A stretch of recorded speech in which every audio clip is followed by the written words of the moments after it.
mind, here we go. Another webinar on a Wednesday night, isn't it? Somebody type in something in the chat if they can hear me okay. It should be all working. I'm going to be monitoring the chat a little bit. Yeah, I've got Paul Veslaris said okay. Keith Alladay said okay. So there's 77 people already joined us, which is awesome. And as I said in the chat a few minutes ago, there's a lot of familiar faces. So welcome to those too. And people who haven't joined us, welcome to you even more.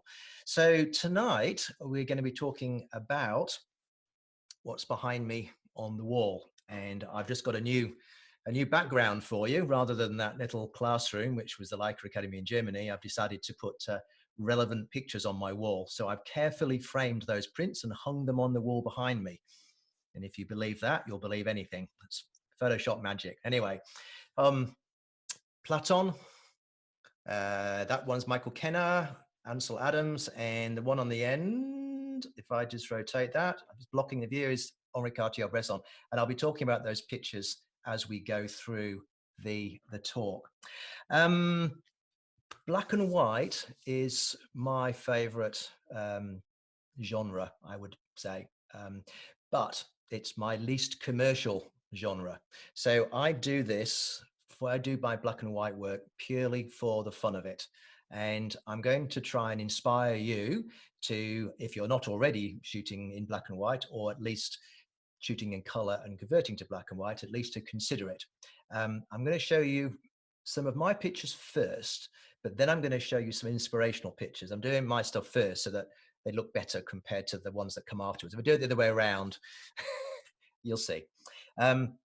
Then I'm going to do a little bit of background into how the black and white process works, to do with different proportions of the different colors and how a color to black and white conversion works. And then when we've done that, I'm going to just show you two pictures in Lightroom and just show you the settings that I've used.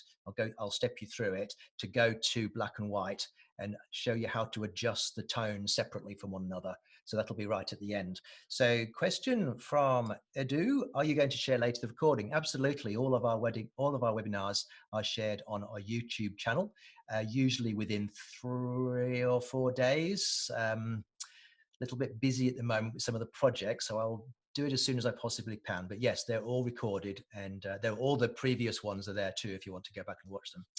All right, let me just share this, if I can get the right screen to share. Let me just I want to bring up my video, and then I'm going to share that screen. And with a bit of luck, you should see a gray screen. And now if I click that, it should be working. So I'm just going to let this play. It only goes for 3 or 4 minutes.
so that's the sort of things that I personally like to shoot.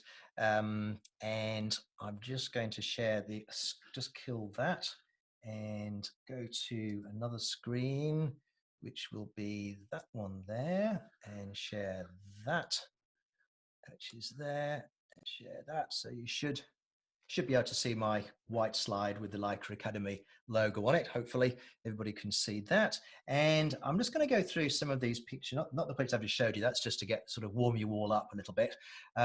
Just going to go through a couple of these images here, and I'm just going to throw this at you, okay? So this is a bit of an outlier. I showed some people this when I did a black and white course in Melbourne. Well, it'll be last year now. It's amazing how time flies. I would say that if I put a poll up on the screen, and I don't have one, but if I was to ask the question, roughly what year this picture was taken, I mean, you can have a stab at it in the chat if you like. Just give me within 4 or 5 years would be good, but you can probably have a rough idea of that picture and when this vintage. Anybody want to have a crack at that? You can just type it into 1950, 1971, 1950, 1970, 1968, 1964, 1968, 1957. Yeah, late 60s, early 70s, Vietnam War. Actually, no, it's not. It was taken last year.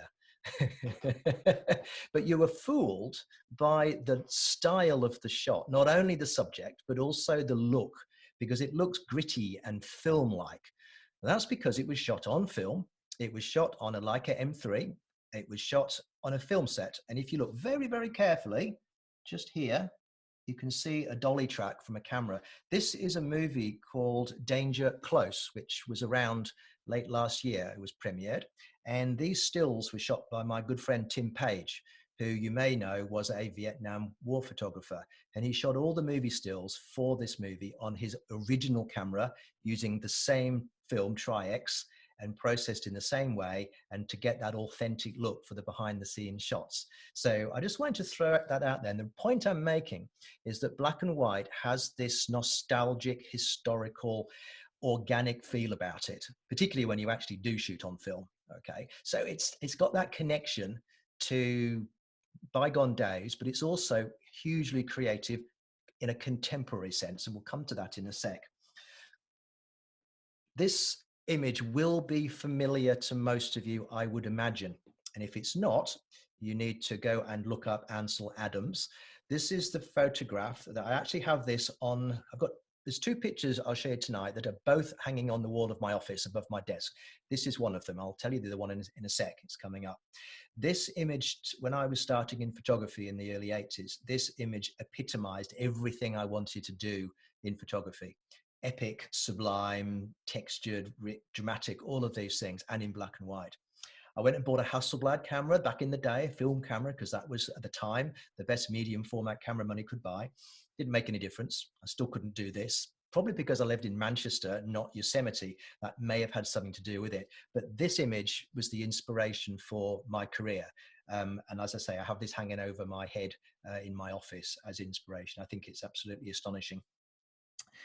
Now I'm going to these are old black and white pictures, mostly, except for a couple, which are contemporary. I'll point those out in a sec, but mostly black and white images are black and white because that's all people had back in the day. So there wasn't a choice of shooting color or black and white way back. And I usually do a little quiz on these when I'm doing it in person, but I'm just going to whiz through and just point them out, because one thing I would suggest you do, if you've either got a notepad handy or just something to jot some names down, because most of the people I will be talking about this evening are absolutely worth your while checking out their body of work, because they will serve as inspiration to you.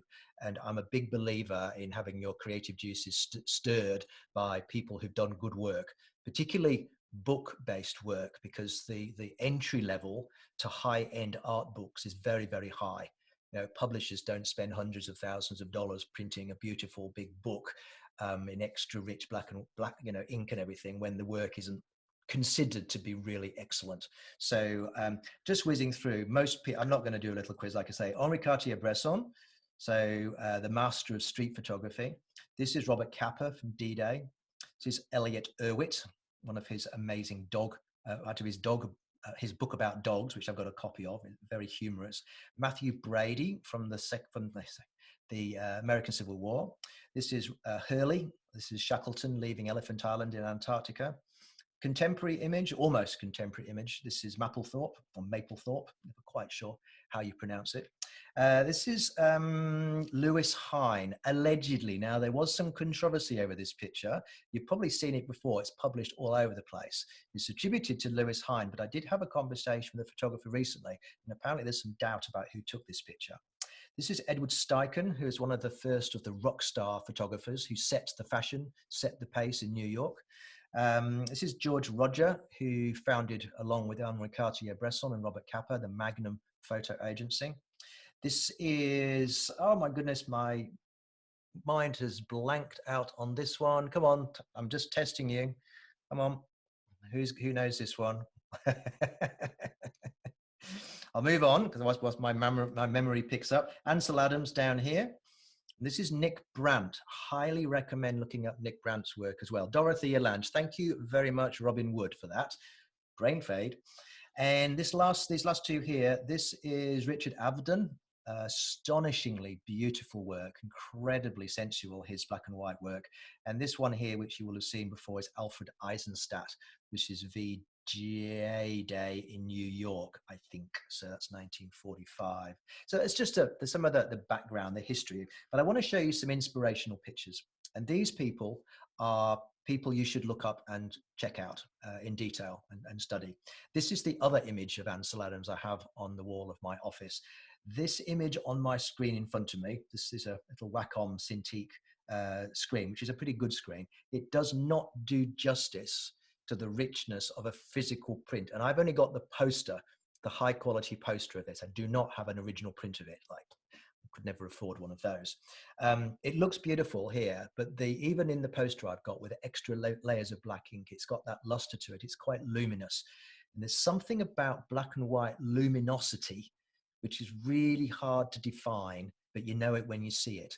And I honestly can't tell you exactly what it is about these images which gives them that luminosity. You kind of end up with it. You know it when you see it. It's a really tricky one. So Ansel Adams, so these are some historical images. I'll show you some contemporary ones in a sec. Karsh, the past master of portraiture. And I've actually found somebody else who is up to this standard, and I'll show you his work in a sec. You may have heard of him, you may not have done. But Karsh photographed all the celebrities, and you can see when I mention rich black and white, and this is what I like about black and white, the rich tonalities. There's inky blacks, and there's beautiful tones, very smooth tones. That's what I appreciate in good black and white work. So these are all shot on film, of course, because that's what everybody was shooting back in the day. Contemporary, Michael Kenner, you may have come across his work, shot on film, beautiful body of work.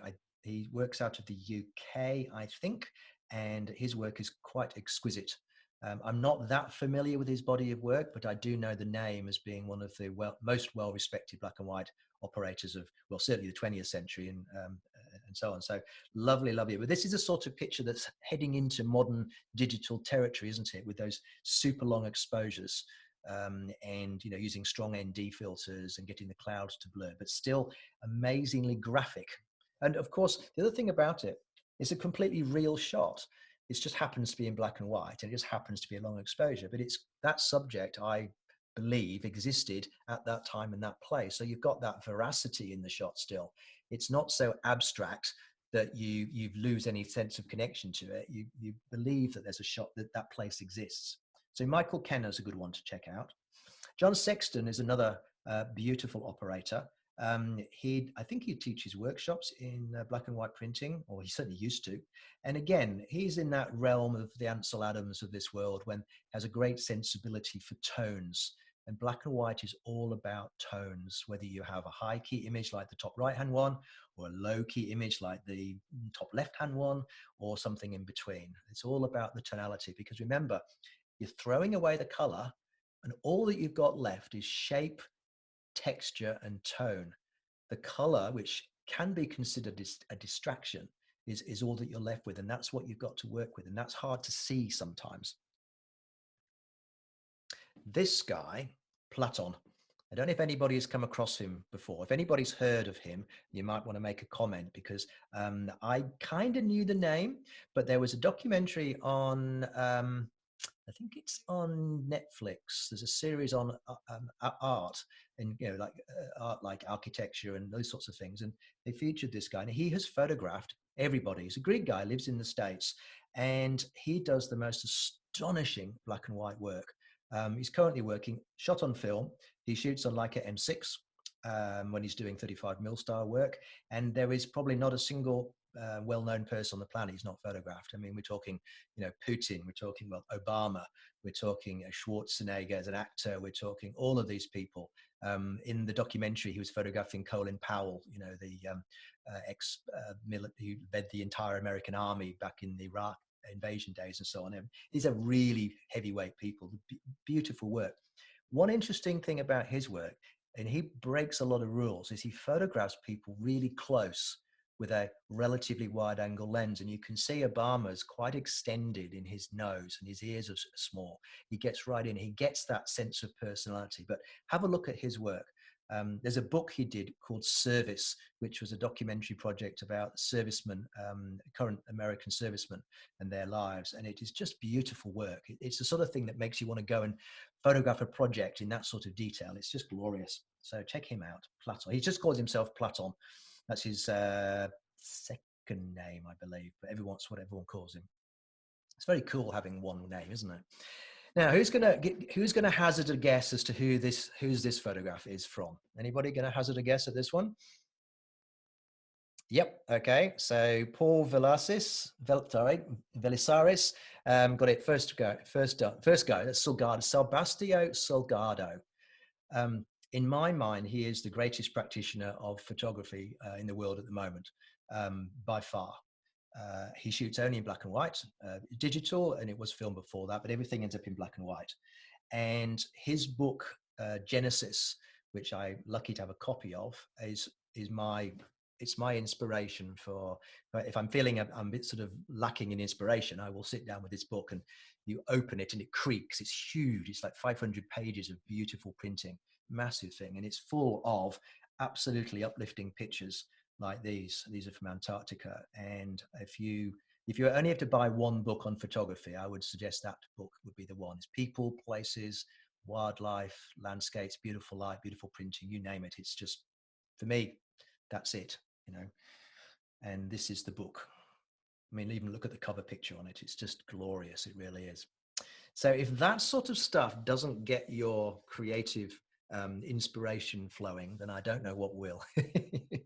Awesome. Yeah, a lot of people got that right. Well done, guys.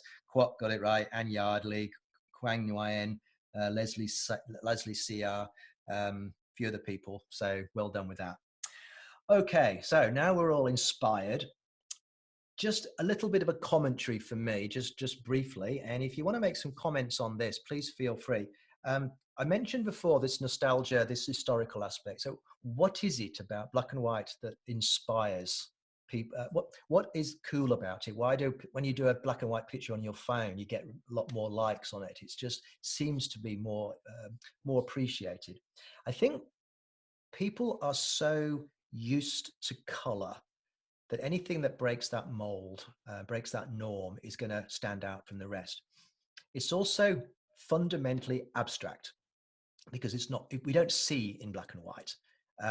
We don't think in black and white. It's abstracting the color from the real world, and what you're left behind is as I say, texture, shape, and tone.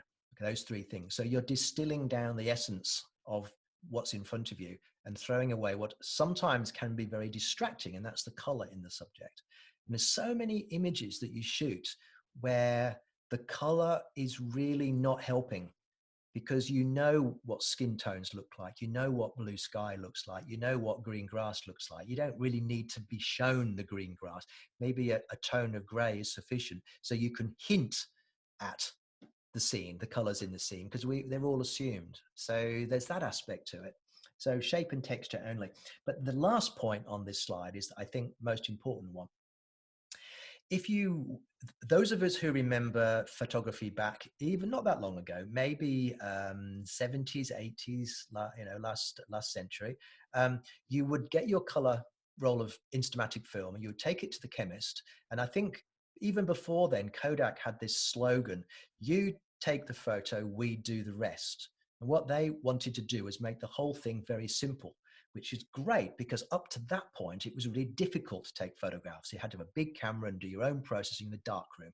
And they wanted to, democratize the whole thing, which is ironic considering how many pictures get taken today. You take the photo, we do the rest. And what that meant was you drop off your little capsule of film at the chemist and you come back in a few days and you've got those little prints in a little satchel. You had no input into how those images were printed. Okay. Oh, it was all automated. So color photography to me has this association with mechanized and repeatable. When you process black and white in the darkroom and you do it in the wet trays, every single print is different. It has to be. You can't possibly make exactly the same print twice. When a print was reproduced, it would be made into a plate and then it would be reproduced in some other process. Okay, but the actual print itself was an original, which was unique. And that aspect of it, I think, is still hanging around. That sort of, that richness, that value of the medium still has, it's still connected to that. So it's a hand thing. And even when you do black and white conversions yourself, to do it well, and I'll show you how to do it well, you've got to use your hands and your brain. You can't just automate it, because if you do, it looks a bit average, surprisingly enough. So it's still got that artisanal sort of feel about it, if that makes sense. So I hope you agree with that. If anybody's got any comments on that, I'd love to hear them. You can type in observations, if you like, into the Q&A, and I might share a few of those if they are pertinent and pithy and so on. So let me just get to a little bit about black and white photography. Now, you knew I'd show you a Leica camera sooner or later. Almost all cameras that are sold today, with the exception of 2 cameras, shoot in color. That's actually not quite true though, is it? Because actually all cameras shoot in black and white, but the color is added by little color filters on the pixels. I'll show you a diagram in a minute. So you're actually only measuring grayscale values, and then you're actually fudging the color, which is interesting. Even though it looks amazingly detailed, it's actually a fudge. The Leica monochrome is the only small camera on the market. There is another medium format camera that does an achromat back, but it's quote, I don't know exactly the price, but it's sort of $50,000 or something. It's a very, very specialist piece of kit. The monochrome is the only other camera on the market which only shoots black and white. So if you don't want color, this is the camera for you, but you got to commit to it, obviously. So every other camera captures color in some way. And the way it works is this. So let's compare Leica M10, which I happen to have right here. And I don't have a monochrome here, but they look very similar. If you look at this little diagram, these are the photo sites. So they're in the M10, there's 24 million of those. There's an array of 6,000 by 4,000. On top of each of those, and this is very simplified, very, very simplified. On the Leica sensor, these little color filters are actually domes. They're micro lenses. Because the lens sits very, very close to the sensor surface, with a wide angle lens, the angle of the light coming out of the lens onto the sensor can be quite tight angle. Okay, so it has to gather that light in rather than the light coming in a straight line. It's coming at an angle. So they're covered in little micro lenses. But nevertheless, each of those photo sites is filtered for a red, blue, or green value. And you may notice that there's 2 green for the blue and the red. And that's because, and I've got some little diagrams in a sec, our vision system and the brain and the eye, more or less, they're kind of connected in very, very subtle ways, is more sensitive to green than to blue or to red. That's our sort of primary sensing color or wavelength of light. So to emulate that, the sensor measures the brightness of the green here, the brightness of the red here, and the brightness of the blue here. And those filters eliminate the other colors. So it only lets through the blue light, the red light, the green light. So what's happening is each of those photo sites is building up a brightness value of one color only, but not three colors, only one color, okay? Now with a black and white camera like the monochrome, you don't need this. So each of these little photo sites is measuring the brightness, and that's what black and white is. Grayscale is purely the luminance or the luminosity, and there is a difference between those words, and I'm not sure I can explain it exactly, but you get the idea, the brightness of that particular tone. And one of the challenges in going from color to black and white is what grayscale value does that particular color convert to? Does it go a bit darker? And it's also very subjective. And I'll show you a couple of graphics in a minute, which will make it clear. But this is how the monochrome works, no color filters. And this is how all other cameras work, some sort of filter system. Before anybody picks me up on it, there is one other sensor style, the Foveon sensor, which never really caught on, but it is actually very effective. And they have a different structure in the sensor where you actually have the layers like film, the red, blue, green layers. It's a different paradigm. It does very, very good. It does very good results in very limited circumstances. So I don't want to dwell on that. But fundamentally, a Bayer array is what you get. Now, the big problem is that the blue filter absorbs about 3/4 of the light. So it drops it back to 25% of the original value. So you lose 2 stops. That means that your sensor is limited by that. So the sensor is 2 stops less sensitive than it could be.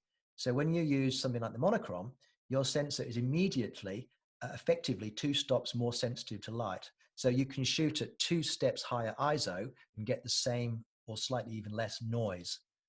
And even better, because it's raw from the camera, each pixel is measuring a brightness value. It looks very film-like in terms of any noise that you get is quite organic looking, funnily enough, and the tonality is very film-like. So it's a different beast entirely. You cannot convert an image to black and white to exactly match what the monochrome gets. You can get good, and they both can be good, but they can't be the same. Okay. So just going to color, a bit of color theory for you. I don't want to get too geeky on you because that would be quite possible. Whoops, those of you who know me know I can get quite geeky when I want to. But I want to introduce the idea of the RGB color channel model, which is the way most software works. And when we go into Lightroom, this will become important. This is a photograph from 1911 by Sergei Prokudin-Gorsky, who, very clever guy, he worked out that if you photograph the same thing 3 times with 3 different cutting filters, red, blue, green filter, you would get 3 negatives like this, 1, 2, and 3. And if you combine them and printed them with color inks, you get a color picture. How amazing is that? 1911, okay? Now, it's pretty obvious to me which filter was on the camera with this shot and which filter was on the camera with this one. So I'm going to ask you which color filter was used for this middle negative. Anybody want to have a stab at that? I have to think about it. You have to look at the tonality. Okay, David Bishop says blue. No, so that's eliminated one. A few people have said red. Yellow is a little closer. Come on, you're missing the obvious one. Yellow, no. Orange, no. Green. Come on, guys. So the red filter makes the blue go dark. Look, you see how dark his coat is here and here? The blue filter makes his coat look lighter. The one that makes it look muddy and a bit dull is always the green filter. It's really interesting. And as a broad rule, you'll find that the green captures all the detail, the red captures the contrast, and the blue is kind of what's left over. The blue channel is the least useful, but the key thing here is you've got to mix them together to get a color image, or mix them together to get a black and white image by blending them. Okay, you wouldn't necessarily pick that one as better than that one or that one. You might decide that you need something between. And that's why in Photoshop, we get this idea of the red, green, and blue channels. And if you've got an image like this with red, blue, and green, 100% brightness, you can see that's a pure white, all red, no blue, no green. This is the green channel is all green and no blue and no red, and so on. So we're working in it by splitting the image into 3 different sections. The values, the grayscale values of blue, the grayscale values of green, the grayscale values of red. And it's a mixture of those 3, which give us this illusion of color. Now, this is the worst slide. It gets better from here, believe me. But I just want to introduce this color model to you because it's very important when we start doing black and white conversions in Lightroom, okay? We've just talked about the RGB model, and you've probably seen your RGB values in Lightroom as percentages or in values between 1 and 256 in Photoshop or something like that. Very hard to adjust the color, the brightness, and the saturation separately when you're using the RGB model. There are lots of different what are called color appearance models, and it gets really complicated really quickly, but there's fundamentally 4 which we need to be concerned with. And I'm not going to mention the 2, I'll just tell you what they are. There's RGB, there's HSL, which is this one. There's also CMYK and LAB, but the other 2 is a conversation for another time. HSL is hue, saturation, and brightness. And if you imagine your colors in a wheel, so this is your color wheel that artists use, nothing too clever about that. And the color is actually expressed in degrees. So 60 is yellow, 120 is green. So that's 120 degrees from there to there, red to green, 120 degrees from there to there, green to blue, and 120 from there to there, blue to red. And these are the mixtures in between. And this is light we're talking about, not pigments. Paints don't work like this. That's a subtractive model. This is an additive model, works differently. So that's your color, that's your hue. That's the H in HSL, the hue. Red is a hue. But you've also got lightness. How light is that color? You've also got how saturated is that color. So it's hue, saturation, and lightness. Anything that's defined by 3 numbers is 3-dimensional.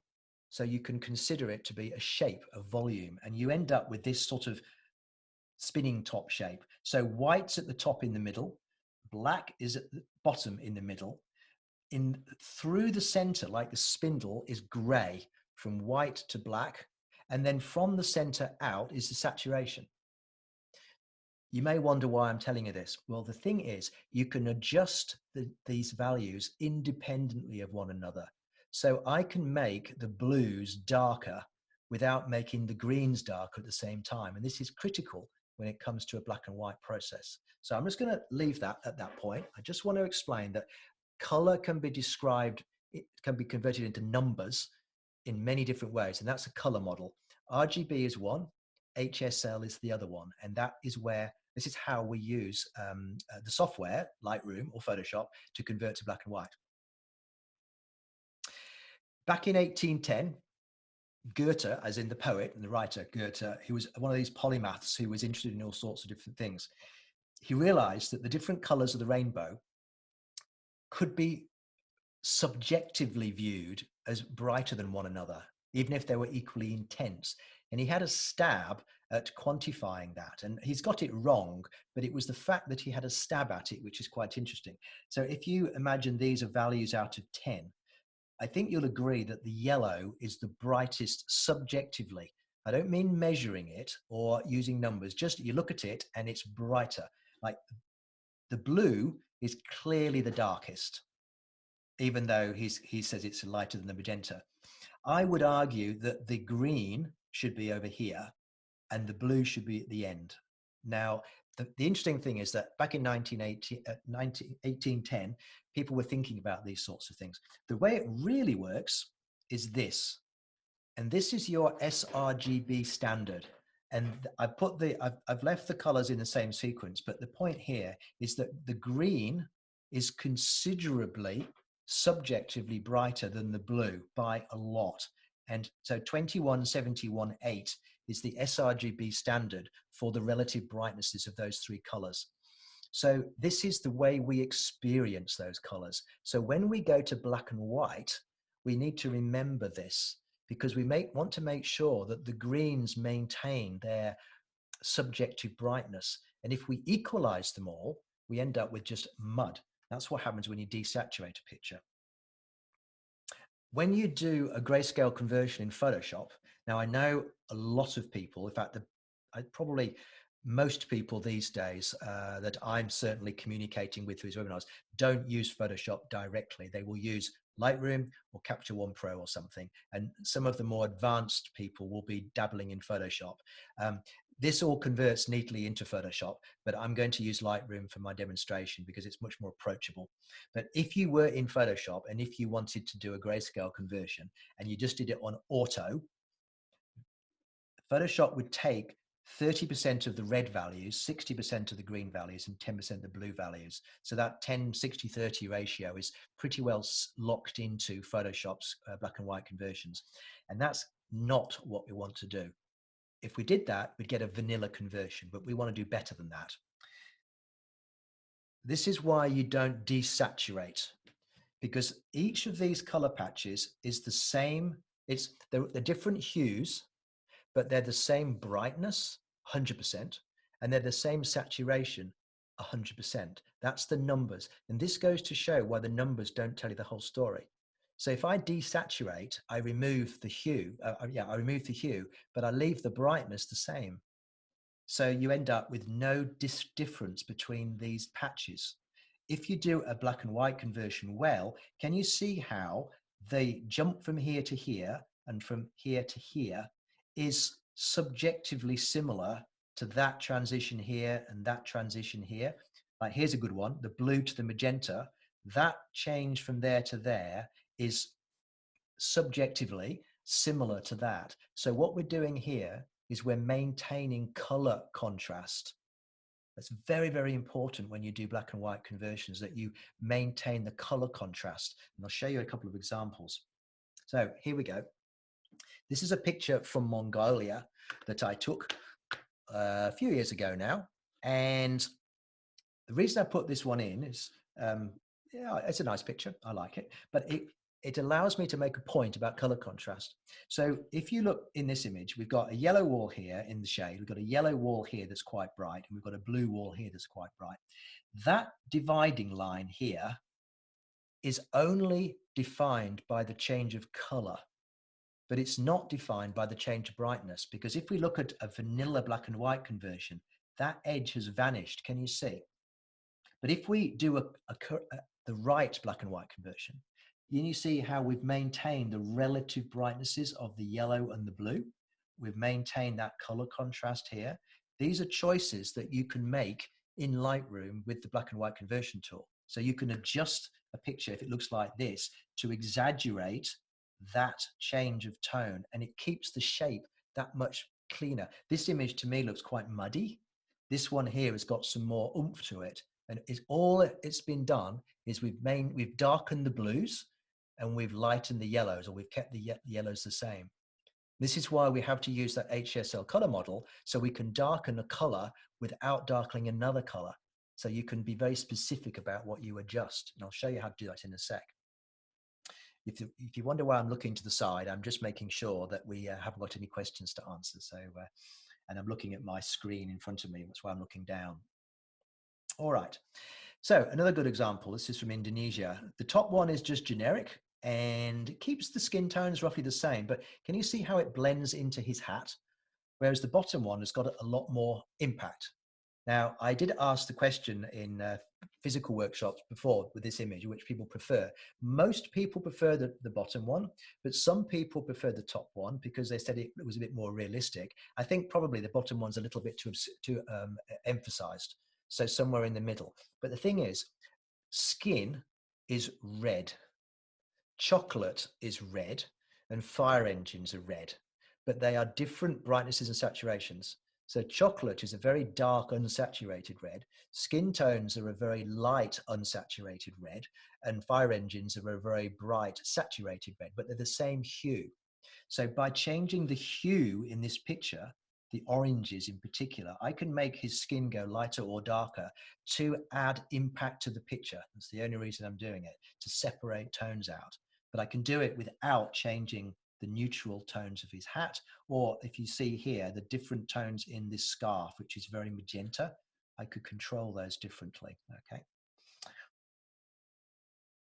Not going to show you how to do all of these, but in Photoshop, there's at least 11 different ways of doing black and white conversions. I'm just putting that up there just to show you just how you can overthink this. It's not complicated, it just looks complicated, but Lightroom has a really cool tool which allows you to do this very, very easily and with great control. And that's what I propose to show you next. So just to recap with two more images, this is one of those little color charts. I've got one here. This is one of those little folding color charts, Gretac Macbeth color charts, which you can photograph to, hope you can see that, to test out cameras and do all sorts of things. And they make good subjects for these sorts of explanations, because this is the original. This is Photoshop mode grayscale, which is a very vanilla way of converting to black and white. And can you see how this orange and this tealy, well, not tealy color, this blue color, an unsaturated blue, there's a big jump from here to here. And yet with this grayscale conversion, those are very similar tones. But when you use the black and white conversion with a red filter setting in Photoshop, can you see how it's massively exaggerated that difference there? Probably too much.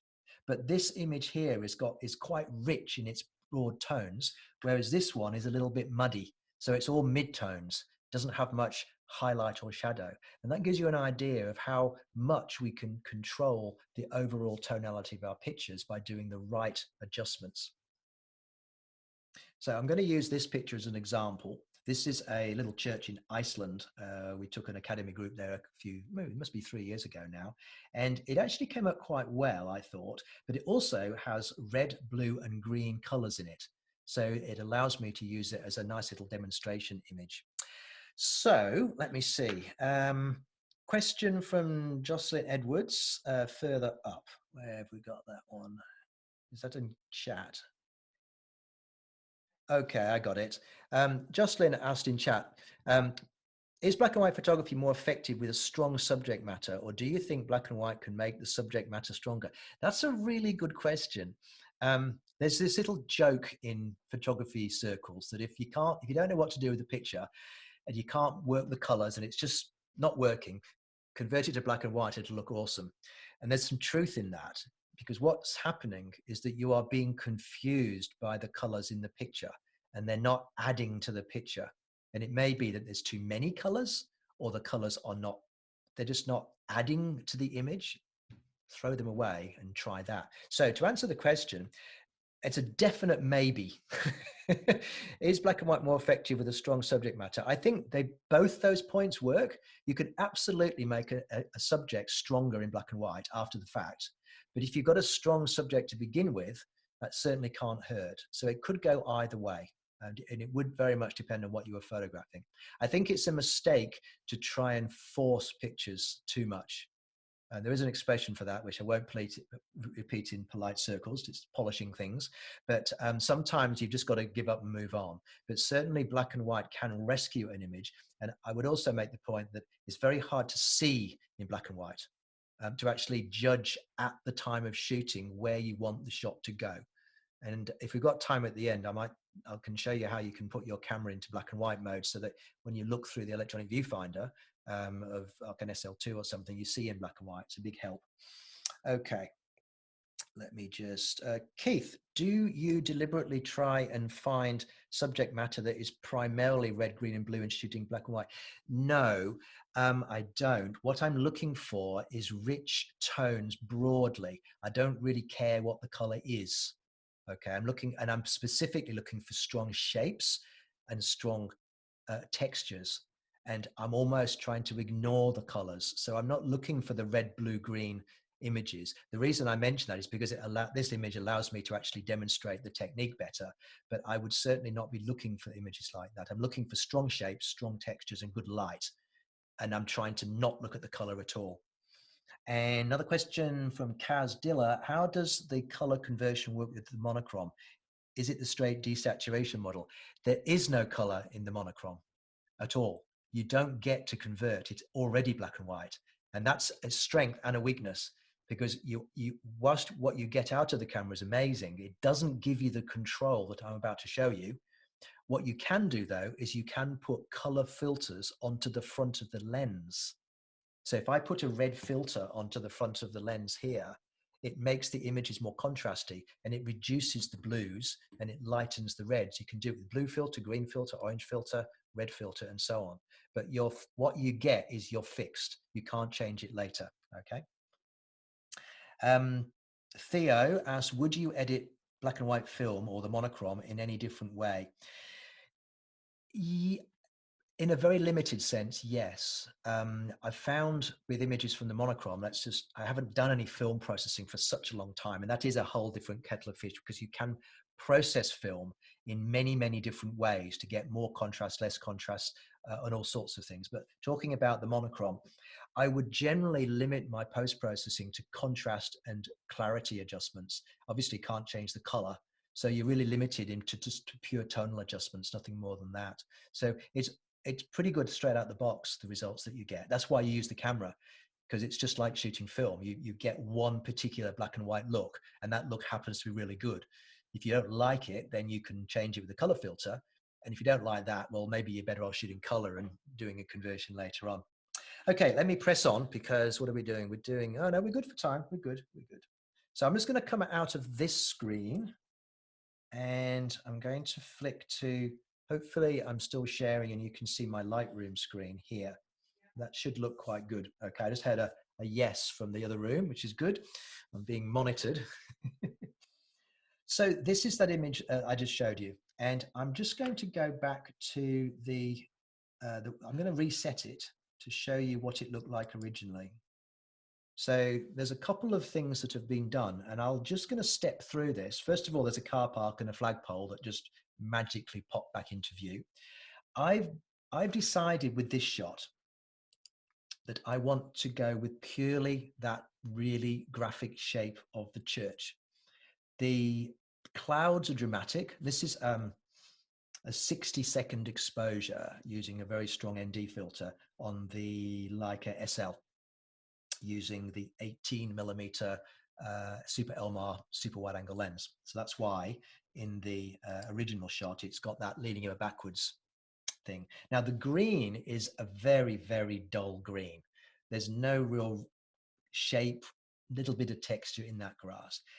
You know what the blue sky looks like? It's blue. Okay, so I'm trying to distill down what it is about this image which makes it look more dramatic. So to go back a step, that is, I've managed to brighten up the church, darken the grass, and darken the blue of the sky. But I've not done it by using the brushes. If you wanted to darken the grass, you might grab a little brush and or a big brush, and you might try. And a lot of people, when they're beginning, they do try to do this. They try to paint round things, and it's you are hiding to nothing with that, because you can't possibly, not in Lightroom. Now in Photoshop, you could mask this out, but there's a much better way of doing it. What I'm trying to do with this shot is I'm trying to control the relationship between the brightness of the blue, the brightness of the green, and the brightness of the whites, and also the reds. I can divide my picture up into 3 different ways. One way is very simple: the top, the bottom, the middle, like a local adjustment. That's what brushes do. So there's an area, there's an area. I can divide it into highlights, midtones, and shadows. That's another way of dividing it. The third way of dividing the picture up is by color.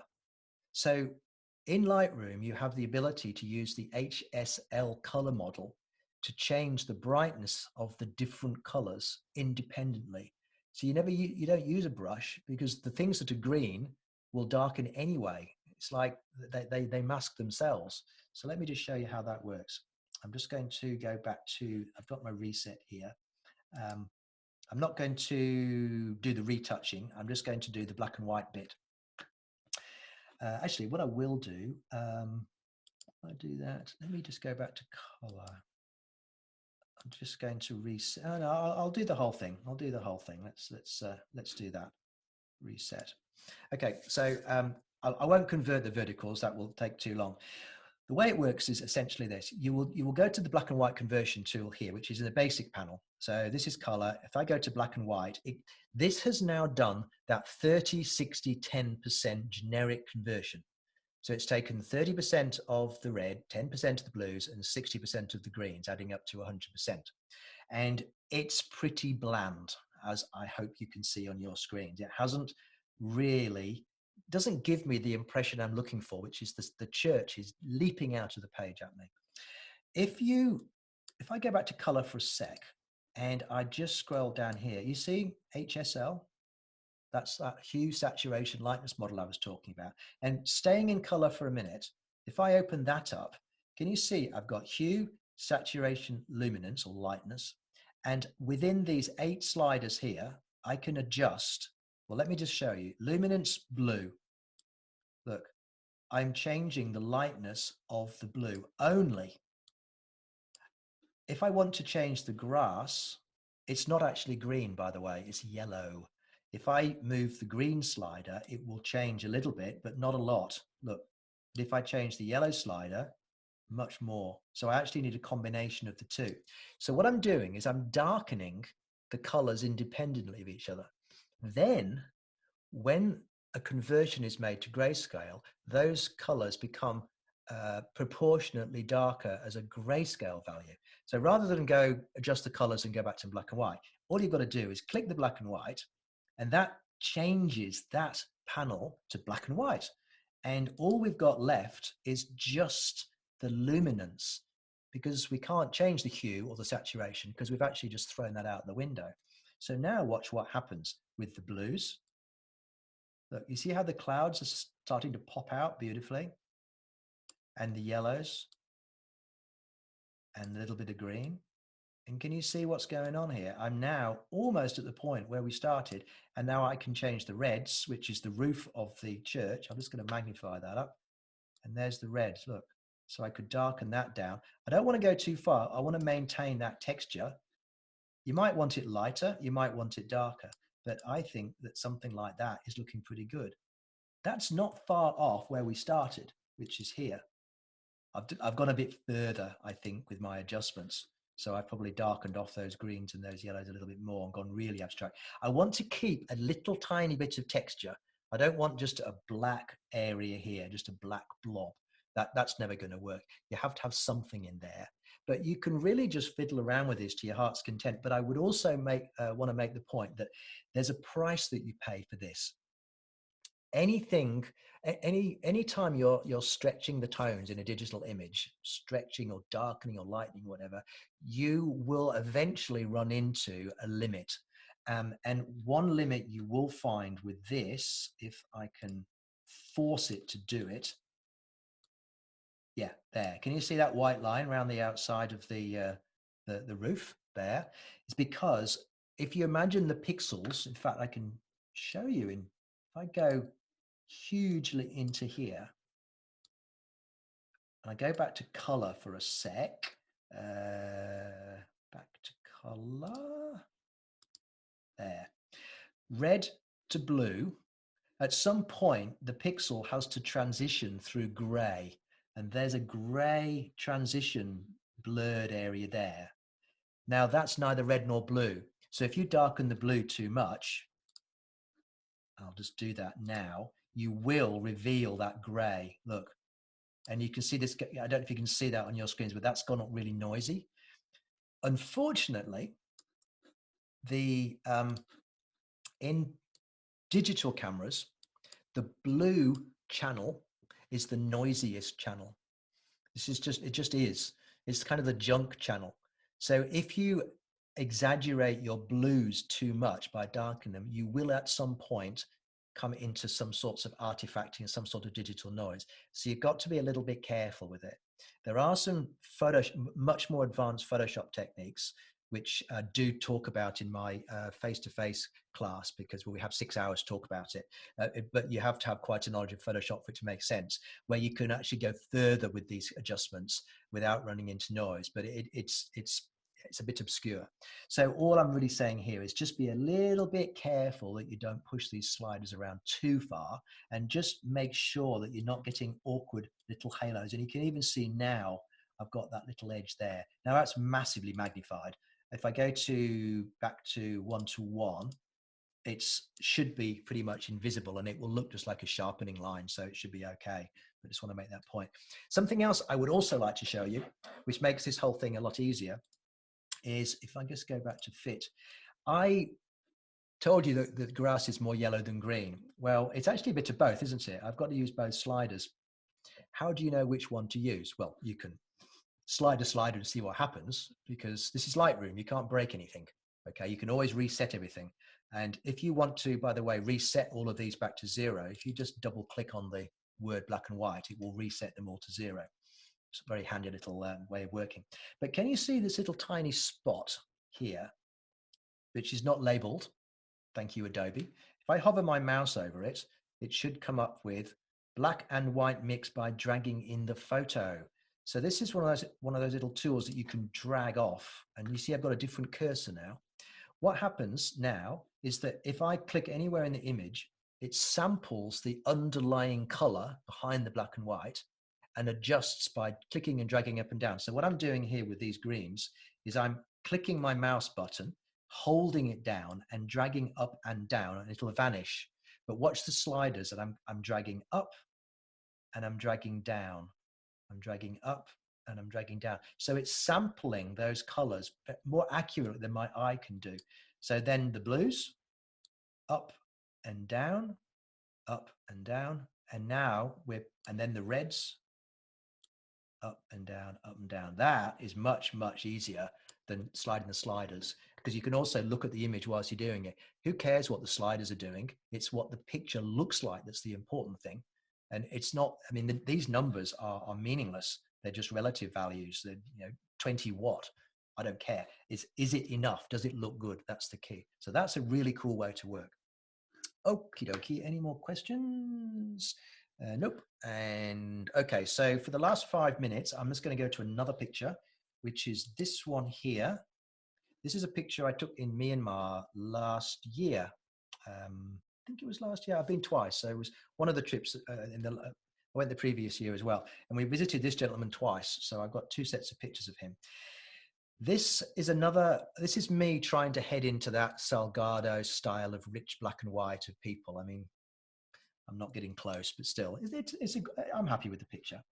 If I reset this, you might be surprised to see how the tones change dramatically. And can you see how he just doesn't stand out anywhere near as much as he did before? That's because I've done a couple of things, and I'll show you the settings that I've used. First of all, it's got a vignette around the outside, which darkens the edges and holds your eye in the shot. The second thing I've done is I've used the brush, and this is one of the this is one of the few times I use brushes because I couldn't really do this any other way. If you are familiar with Lightroom, I select a brush and you see there's a little, under my little finger there's a little spot. And if I hover my mouse over it, it reveals the area of the adjustment, and I can activate it by clicking on it. So I've now activated this pin, and you can see how I've taken down the highlights. Look, not the exposure, because that darkens everything equally. I've taken down the highlights, which keeps the contrast, but stops that distraction in the background. Okay. And then in the black and white, all I've done is pretty much the same as before. I do one thing I've done before I do the black and white, these sliders, I've darkened the whole picture down as well. So if I go back to my basic panel, look, oh, okay. I haven't done that one yet. I'll do it now. I'm going to darken it down, then back to the black and white. And I'm going to counter my darkening of the whole picture by lightening the oranges and the reds, because his robe is a deep magenta red color. So I've done, you see what I've done here? Look, if I move these back, see the oranges are popping up, and the overall picture is quite dull now, but now I can lighten it and reveal his skin tones, and I can reveal his robe. Look at his robe. If I just magnify that, there's the skin tones, the orange, and the fact that it's warm light landing on him. So this was lit with artificial light, so it's acting like a spotlight. And then the red of his robe is being affected by that. Of course, I could have used it using the targeted adjustment tool, but just for the purposes of this, I'll do it that way. And now you've got a situation where he stands out much, much, much better than he did before. And I've only used the brush briefly just to remove these highlights here. Everything else I did was purely tonal adjustments in black and white. Okay, so I hope that you can see how unbelievably powerful this adjustment is in Lightroom. Change to black and white in the basic module, and then you're changing the relative grayscale values of the colors.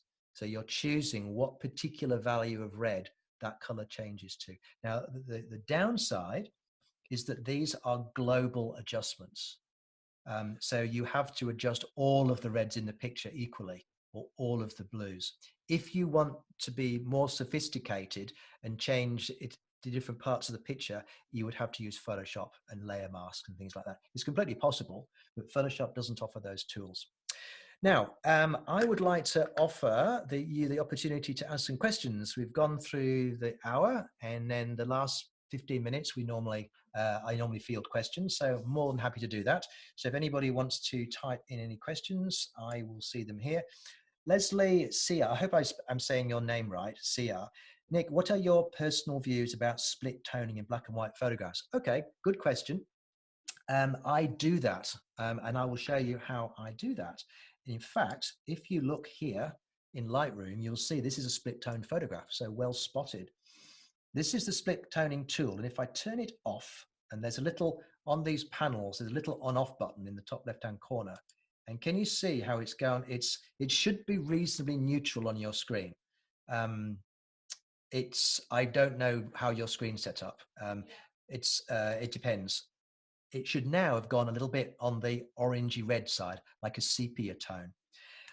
This particular tool in Lightroom allows you to set a hue for the highlights and a hue for the shadows separately.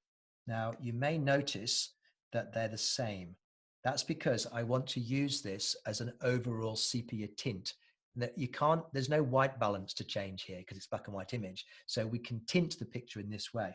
The split tone that Leslie's referring to is when you actually tint the shadows different color. And the two colors I use, and you can write this down or watch the video later, are 35, which is a warm orange, not a red, not a yellow. It's an orange color, which is just, to me, the right sort of sepia tone, 35. And 240, which is precisely blue. It's not slightly magenta blue, it's not slightly cyan blue, it's exactly blue. So you remember those numbers, and you can make a preset as well. Then you change the saturation of those shadows, and and you can balance them as well between the two. So I can make the highlights warmer.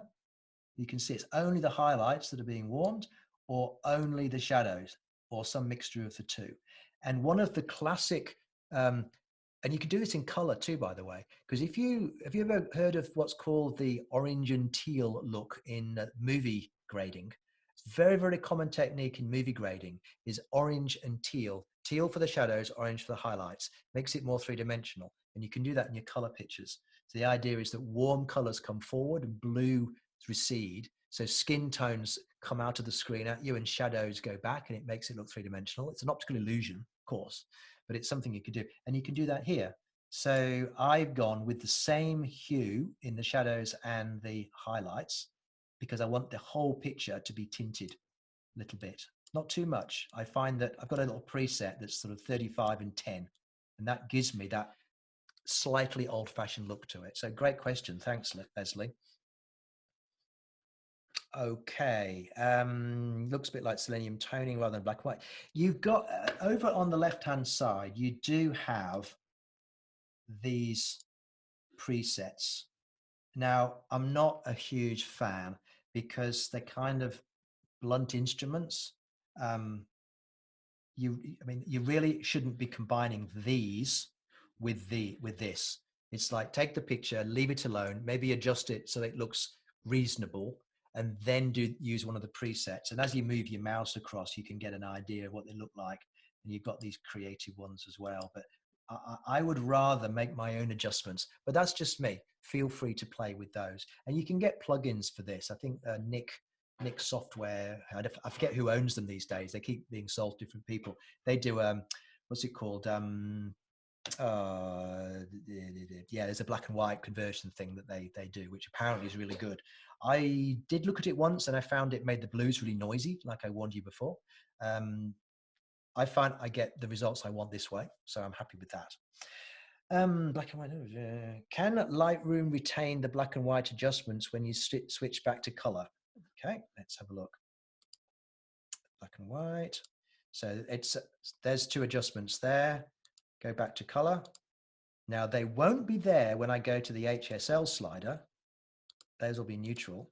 But if I go back to black and white and then back down to here, yep, they're still there. So Lightroom is very clever like that. Silver FX. Thank you, Simon Andrade. Oh, hi, Simon. Yes, Silver FX. So if you want to play with that, then you feel free. Again, those of you who've heard me before know I'm not terribly keen on automated solutions. A black box thing where you you slide sliders around, but you're not exactly sure what's going on.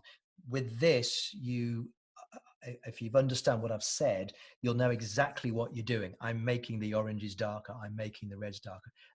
They all must do that same thing. The only thing that the plugins can do that Lightroom can't do is add a film grade to emulate an old film, like a specific film like Tri-X or HP5 or something. Lightroom can't do that very well. So those tones are being analyzed and the grain structure has been analyzed, and that you can make your picture look like that. If that's what you want to do, then those plugins are great. Personally, I don't do that, but if I did, maybe I'd look that way. Okay. I missed some questions. Here we go. There we go. Margaret Walton. Hi, Margaret. I think I've answered that one. The sepia tone in Lightroom. Richard Smith, yeah, Silver Effects. Thank you. William Vickers. Hi, William. Is it true that most of Kappa's D-Day, here we go. Is it true that most of Kappa's D-Day images were destroyed in the lab processing and that the famous somewhat fuzzy image you showed was one of the few that could be saved? Absolutely true. Maybe. There has been some controversy around that in recent years. I will leave that up to you to research, but the story that we were brought up with in my early days was that, yes, the film was rushed back to the lab and they turned the heater up in the drying cabinet and the emulsion melted off the film and there were only, I think, 11 usable negatives. And I believe that part of the picture. As to the subject matter, it's another story, but there has been some research done by some people saying that that story may not be entirely completely true, but I don't really want to speculate on that. But certainly the story you've heard is that. So it was amazing. Does anybody in Australia stock Ansel Adams originals? No, don't think so. You'd have to ask around the art galleries. You can get them from the Ansel Adams Gallery in Yosemite. There's a gallery in the park where they do sell prints. You won't be able to get the Ansel Adams prints because they are the ones that I was very lucky in the States once. I went to Napa Valley in one of the wineries, or it was the Champagne Mum, where they made the champagne. They had an exhibition there of his exhibition prints, which means they're not signed, they're not numbered, but they were the ones which were used for his exhibitions, and they are owned by the family, and they are probably literally priceless. You can buy signed prints in the Ansel Adams Gallery in the States. You'll pay somewhere upwards of $10,000 depending on which one it is, and they sometimes pop up on eBay too, and if you can trust that. So, but as far as I know, I don't know of anybody who sells them in Australia, unfortunately. Another question by Jan further up. If you shoot black and white and scan and process in Lightroom, the process is completely different. Yes, because you've only got the black and white tones to work with. All you can work with is contrast and clarity and things like that, because you've got to remember you've thrown the color out already. You've only captured black and white or grayscale like the monochrome camera does. You at that point you have ignored the color. So past that point you can't change the things I've showed you. Like you couldn't do what I've showed you in this image here. Okay, I'm just going to stop my share now so you can see me. Hopefully you can see me there. So no, yes, you can't do that. All right, I think that's everybody. Just, oh, hang on, there we go, another couple here. Vincent Ip, how good are the auto settings in Lightroom or any other software?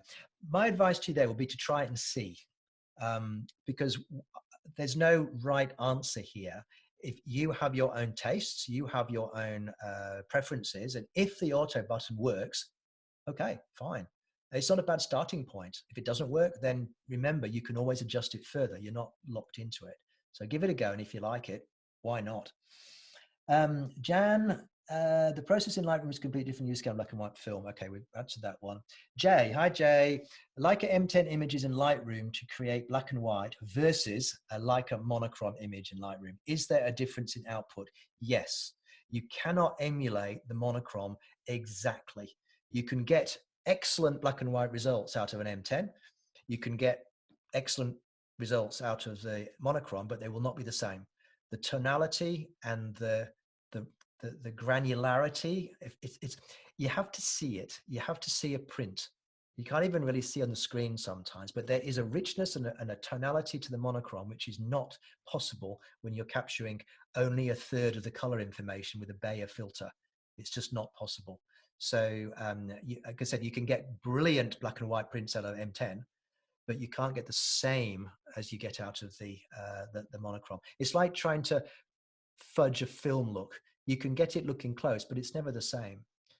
One of the main reasons there is that film is a negative and digital cameras are positive, and the two are so fundamentally different that there's not much overlap. But certainly you can't match the monochrome to the M10. So basically, can you make an M10 look like a monochrome? No. You'll have to buy both. Okay, last couple of questions and then we're going to call it quits. Ken Wang wants to know, could you show settings for black and white view in SL? Yes, of course. Can my beautiful assistant, bring me my Leica SL, please? It's on my desk. I'll go and grab it now. And there it is. Here comes the camera. Thank you very much. Sorry, there goes the dog. Okay, now I can't dial in my little camera over my head at the moment to show you this, but I'll describe it to you. Let me just get back into it's actually a little bit obscure. I'll just describe it. You go into menus and you're looking for JPEG settings. Now, even if you're shooting RAW, you want the JPEG settings. Go to JPEG settings, go to JPEG, go to film style. Then at the bottom, you've got two black and white modes, one called monochrome, not monochrome, and one called monochrome high contrast. And that's an emulation of a red filter. And if you do that and you then trigger it, you will see, I don't know if you can see that, but on the back of the camera, it's black and white, not color. And that means that when you're looking to the viewfinder on the back, you're seeing what the camera's seeing in black and white.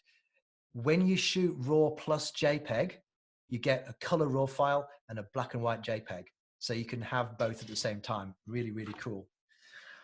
Okay. Jan likes one. Okay, last two. Okay, last two, then I got to go.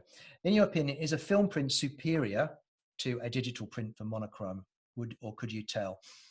They're different. Looking at those Platon pictures, I love the fact that it's film, and I love the grain in it. I love the organic nature of it. You can make a digital image look like that. Maybe that's deceitful. Maybe that's just a style. I don't know. I think this is where the artist in you has to make a decision and stand by it. It's not up for me. It's not for me to say. If you like it, and that's it. You know.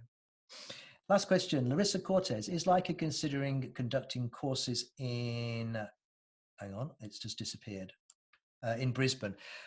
Look, we used to do those. We have had so Leica Academy has been going 4 or 5 years, and we used to do courses in Brisbane regularly in Newstead. But we just had a falling off of interest, and it just became uneconomic to do it. So when we get back to our regular schedule, they'll probably be still in Sydney and Melbourne. However, maybe we should try and see. I've had that question a couple of times, but we need 6, 7, 8 people to book in, and it proved to be not viable. So unfortunately, okay, everybody. Thank you so much for taking part. I hope there was something there that inspires you to leap out of the door in the morning and set your camera to black and white and go and do some Salgado style images. This recording will be available in the next few days if you want to go back over it again and make some notes on the photographer's work that I showed you. Next week, we have an online workshop on, which is the smaller ones, which is on lenses and composition. The week after that, we're doing a Q&A with Craig Semetko, who came last year, street photographer, fabulous guy. We'll have a conversation, show you his work.